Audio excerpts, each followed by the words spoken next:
hindi upang magbigay pugay sa aking profesyon, kundi gusto ko lang ipaalam sa inyo ang kredibilidad ng aking mga sinasabi. Kasi bilang isang sirohano, isa sa mga specialty namin or aming pinagtutunan ng pansin ay ang paggamit ng antiseptic. No? Ang antiseptic or yung pamatay ng mga mikrobyo or germs na pangkaraniwan namin ginagamit sa mga sugat. Start natin, no? So, kung wala kayong alcohol sa bahay, huwag kayong mataranta. Kasi napakadali lang gumawa ng solusyon o kapalit ng alcohol.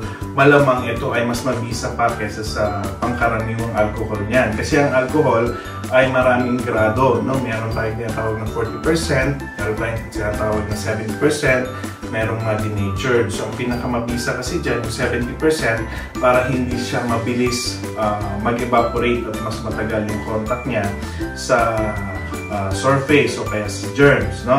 Yung 40%, masyado naman siyang mahina, o yung denatured, masyado rin namang mabilis mag-evaporate. So, wala pang pagkakataon na napatay yung mikrobyo, wala na yung alcohol. So, etong mga ipapakita ko sa inyo ay pangkaraniwang nakikita nyo rin sa ating mga tahanan. Lalong-lalo na itong Sunrocks. Okay? Sunrocks.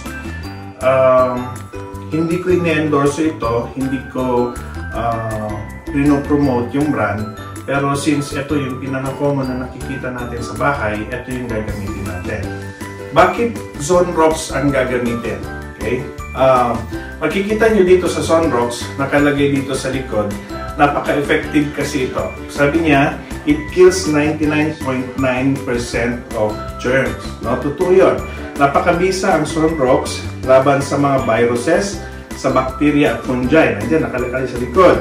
Lalong-lalo na yung human coronavirus or SARS. Yan yung kamag-anak ng kinakatakutan natin ngayong mga Wuhan virus. No? So, rhinovirus, influenza A, ito yung mga sipon-sipon.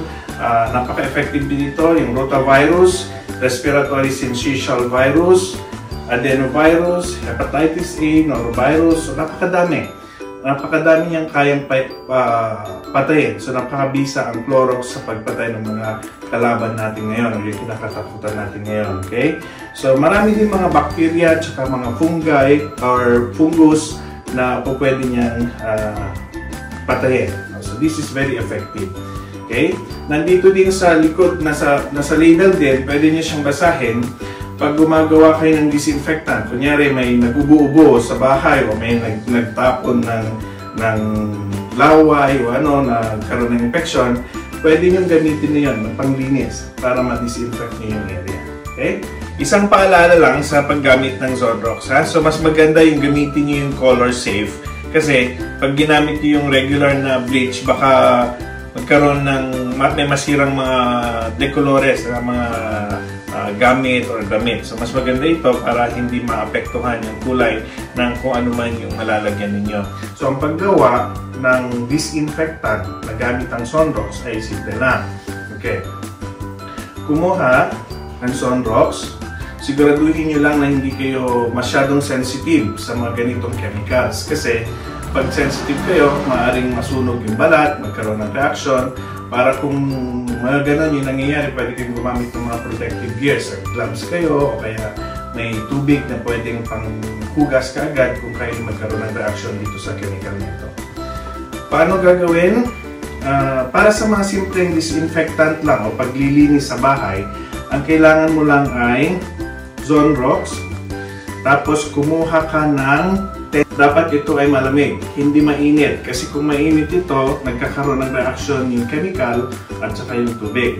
So, ihalo mo lang yon. So, pagkatapos nun, pwede mo nang ilagay sa sprayer, tapos, i-spray sa pamagitan ng simpleng paraan.